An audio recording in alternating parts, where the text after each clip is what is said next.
안녕하세요. 이번 주간은 고난주간입니다. 그래서 이번 주에는 예수 그리스도의 고난에 관련된 말씀들을 함께 나누며 은혜를 받고자 합니다.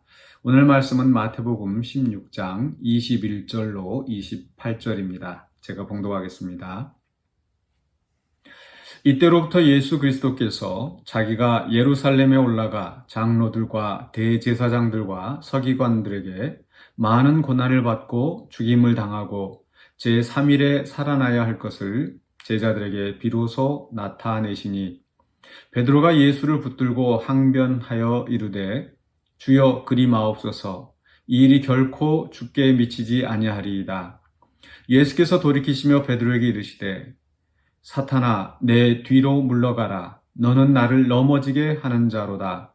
네가 하나님의 일을 생각하지 아니하고 도리어 사람의 일을 생각하는도다 하시고 이에 예수께서 제자들에게 이르시되 누구든지 나를 따라오려거든 자기를 부인하고 자기 십자가를 지고 나를 따를 것이니라.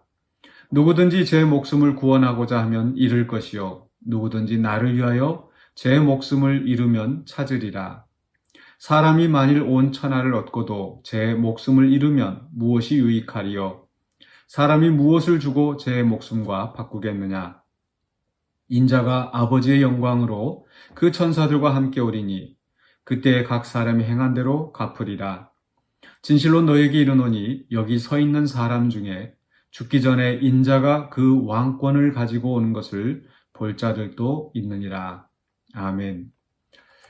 네, 반석인가 걸림돌인가 라는 제목으로 오늘 본문을 함께 살펴보려고 합니다. 바로 앞에서 예수님께서는 제자들에게 사람들이 나를 누구냐 하느냐라고 물으셨고 사람들이 예수를 가리켜 세례 요한이라 또는 선지자라 여러 가지 말로 이야기를 할 때 예수님께서는 다시 제자들에게 물으셨습니다. 너희는 나를 누구라 하느냐? 그때 베드로는 주는 그리스도시요 살아계신 하나님의 아들이십니다 라고 고백을 하였고 예수님께서는 이 대답을 아주 기뻐하시며 베드로를 칭찬하셨습니다. 그래서 이것을 내게 알게 하신 이는 하나님이시다. 혈육이 아니라 하나님이시다. 그래서 네가 복이 있도다 라고 아주 최고의 칭찬을 하셨죠. 그런데 오늘 말씀 속에서 베드로는 바로 그 직후에 예수님께로부터 굉장한 혹독한 비판을, 책망을 듣습니다. 23절에 말씀해 보시면 예수께서 돌이키시며 베드로에게 이르시되 사탄아 내 뒤로 물러가라. 사탄아 내 뒤로 물러가라 라고 하시면서 아주 격하게 베드로를 책망하시는 것을 볼 수가 있습니다. 또 한 가지 이 대조되는 부분이 바로 베드로의 역할에 대한 것인데 18절에서 예수님께서 말씀하시기를 너는 베드로라. 베드로라 하는 그 이름이 이제 반석이라라고 하는 그런 이름 뜻인데 그러면서 예수님께서 내가 이 반석 위에 내 교회를 세우리니 라고 말씀하고 있습니다. 그러면서 음부의 권세가 이기지 못하리라. 이 반석 위에 내 교회를 세우리라. 물론 이 반석이라고 하는 뜻이 이 천주교에서는 이 베드로 인간 자신을 이야기하고 그래서 그 교황 제도를 옹호하는 말로 이렇게 이 구절을 이해합니다. 그러나 이제 개신교에서는 이 베드로 그 인간 자신이 아니라 주는 그리스도시요 살아계신 하나님의 아들이라고 하는 이 신앙 고백 위에 이 교회가 세워진다 이렇게 해석을 합니다. 그런데 이걸 꼭 그렇게 구별해서 이 베드로다 또는 신앙 고백이다 뭐 이렇게 완전하게 이렇게 구별 짓는 것은 또 바람직하지 않다는 생각이 듭니다. 물론 그렇다고 해서 이 베드로나 어떤 그 사제 제도를 옹호할 생각은 아닙니다.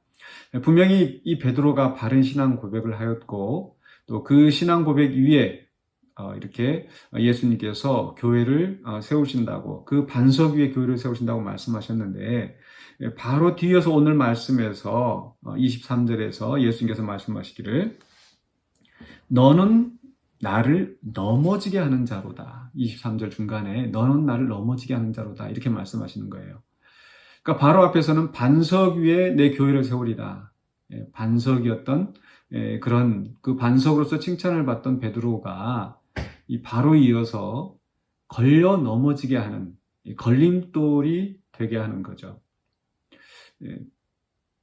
왜 이렇게 책망을 받는가? 그 이유는 바로 그 예수님이 말씀하신 그 고난에 대해서 베드로가 반대하기 때문입니다.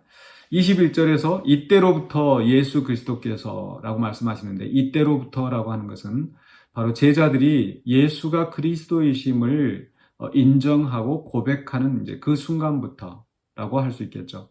그 이전엔 예수님께서 바로 하나님의 아들이시고 그리스도이심을 나타내는 많은 이적들을, 또 많은 가르침들을 제자들에게 보이셨습니다. 그것을 경험하고 나서 이 제자들이 예수가 하나님의 아들 그리스도이신 것을 고백하게 된 거죠.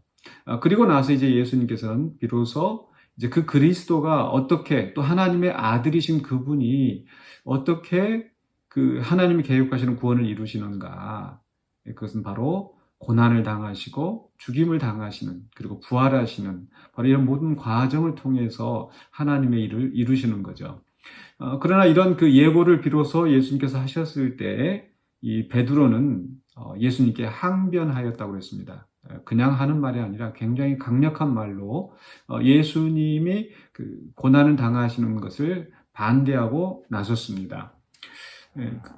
왜냐하면은 지금 이 베드로가 생각하는 그 메시아, 이게 하나님의 아들이시기 때문에, 그런 하나님의 아들로서 권세를 가지시고 오히려 지금 이 예루살렘의 이 부패한 이 대제사장이나 이 종교 기득권자들, 이런 사람들을 다 이제 물리치시고 이 하나님의 나라 정의 질서를 세워야 할 터인데, 오히려 그들에게, 대제사장들에게, 또 서기관들에게 고난당하시고 죽임당하신다.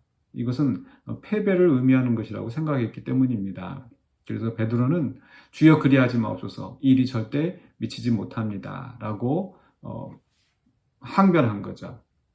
즉 베드로는, 예수님은 지금 이제 고난을 통해서 하나님의 뜻을 이루는 것을 말씀하고 있지만, 이 베드로는 이 고난을 외면하고 또 고난을 거부하고 있는 겁니다. 거기에 대해서 예수님께서는 베드로를 향하여서 네가 하나님의 일을 생각하지 않고 사람 일을 생각한다. 그렇기 때문에 사탄아 내 뒤로 물러가라. 너는 나를 걸려 넘어지게 하는 자로다. 이렇게 말씀하시는 겁니다. 그러면서 그 다음에 예수님께서 제자들에게 말씀하시기를, 나를 따라오려거든 자기를 부인하고 자기 십자가를 지고 나를 따를 것이니라 라고 말씀하시죠. 그러면서 누구든지 제 목숨을 구원하고자 하면 잃을 것이요, 나를 위하여 제 목숨을 잃으면 찾으리라 라는 말씀도 덧붙이십니다. 예수님께서는 바로 이 제자들에게 자기 십자가를 지고 나를 따르라 라고 하는 그 말씀을 하시면서 바로 당신이 그 십자가를 지고 가시는 그 모범을 보이셨습니다. 그리고 제자들에게도 나와 같이 십자가를 지고 따르라고 말씀하시는 거죠. 바로 이것이 예수님께서 생각하시는 하나님의 일이었습니다. 즉 하나님의 의를 이루기 위하여서, 하나님의 뜻을 이루기 위하여서 자기를 부인하고 십자가를 지시는, 고난의 길을 가시는 바로 예수님. 그리고 그 제자들을 향하여서 너희도 나와 같이 자기를 부인하고 자기를 십자가를 지고 나를 따라오라고 말씀하시는 거죠. 그러나 베드로는, 또 다른 제자들은 그런 고난에 대해서는 생각하지 않았습니다. 오직 그들의 머릿속에서는 이제 예루살렘에 올라가면 누가 예수님의 왼쪽에, 누가 오른쪽에, 또 누가 큰 자인가? 그들 속에는 오로지 영광과 존귀와 성공과 출세와 승리와 이런 것밖에 없었던 거죠. 오로지 그 이기적인 자기애에 가득 차 있었다라는 것.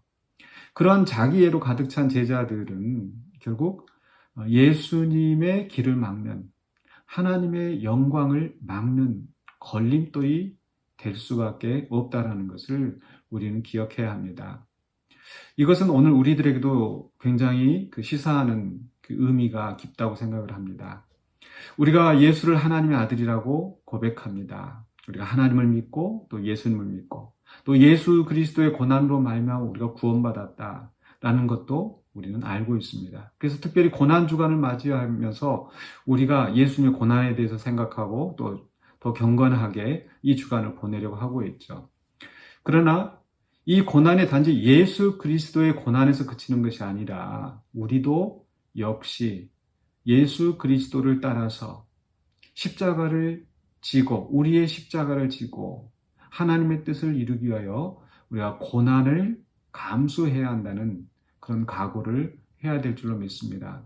그러나 어떤 사람들은 여전히 그 예수를 믿음으로 말미암아 얻을 복에 대해서, 구원에 대해서, 승리에 대해서, 영광에 대해서만 생각하지 정말 함께 고난을 그리스도를 따라서 고난을 지고 갈 각오를 하지 못하는 거죠. 그러다 보니까 오히려 신앙을 이용해서 또는 교회를 이용해서 자기 유익을 챙기고 자기 욕심을 챙기면서 오히려 교회를 넘어지게 하고 교회로 하여금 시험 들게 하고 다른 사람들로 하여금 실족하게 하는 바로 그리스도의 걸림돌이 되고 만다는 겁니다.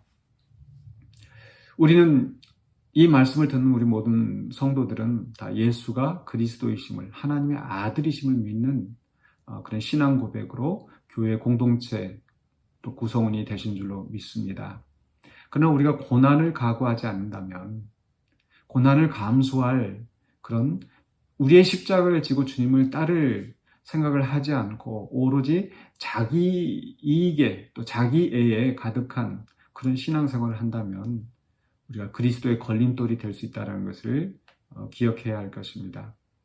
분명히 우리는 예수님께서 그 고난을 감당하셨지만 결국 하나님께서 또 그를 높이시고 또 그를 만왕의 왕, 만주의 주로 세우셨던 것을 우리는 기억해야 되겠습니다. 즉 우리가 이 고난을 당할 때 그 고난이 끝이 아니라 그 고난 이후에 우리 하나님께서 높이시는 진정한 영광이 있다는 거죠.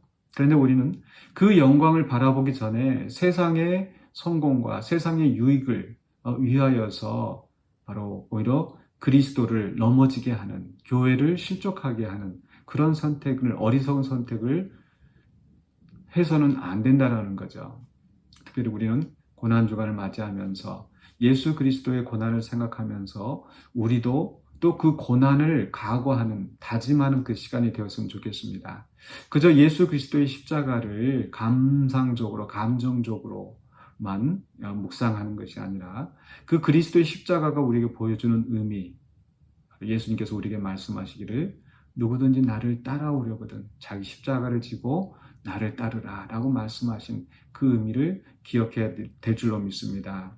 그렇게 우리가 우리의 삶 속에서 나의 이익을 위한 자기애에 충실한 그런 신앙생활이 아니라 정말 하나님의 일을 생각하며 하나님의 의를 위하여서 오히려 나를 부인할 수 있고 나를 내려놓을 수 있고 그렇게 주님을 따라가는 그런 성도들이 되어야 될 줄로 믿습니다. 그래야 할 때 오늘 주님께서 우리에게 약속하신 것처럼 27절에서 인자가 아버지의 영광으로 그 천사들과 함께 오리니 그때 각 사람이 행한 대로 갚으리라. 우리가 이 고난을 당한다 하더라도 그것이 고난으로 끝나지 않고 주님 오시는 그 영광의 날에 또 주님께서 우리에게 상 주시고 또 우리를 높이신다라는 것입니다. 우리는 그 소망을 바라보면서 지금 현재의 고난을 당하는 것을 두려워하지 않고 또 헌신하고 희생하는 것을 우리가 억울해하지 말고 좀 신실하게 주님을 따라가는 우리 성도들 되시기를 주님의 이름으로 축원합니다. 기도하겠습니다. 사랑해 주님 감사합니다. 우리로 하여금 예수님을 알게 하여 주시고 하나님의 아들로 그리스도로 고백하면서 하나님의 자녀가 되는 영광을 허락하여 주시니 감사드립니다. 그러나 우리가 이 믿음 생활을 감당할 때에 여전히 내 욕심대로 내 생각대로 하면서 주님의 길을 방해하는 하나님의 나라의 일을 방해하는 그런 모습이 되지 않았나 우리가 자신을 돌아보기를 원합니다. 그리스도께서 하나님의 의를 이루기 위하여서 그 십자가의 고난을 감당하셨던 것처럼 우리도 주님을 따르는 제자들로서 우리 각자에게 메인 십자가를 지고 우리 앞에 놓인 고난을 감수하면서 주의 뜻을 이루어가는 우리가 되게 하여 주시옵소서. 그리하여 주님 앞에 서게 될 때에 주님께서 칭찬하시고 주님께서 우리를 높이시는 그 영광의 자리에 있게 하여 주시옵소서. 예수 그리스도의 이름으로 기도하옵나이다. 아멘.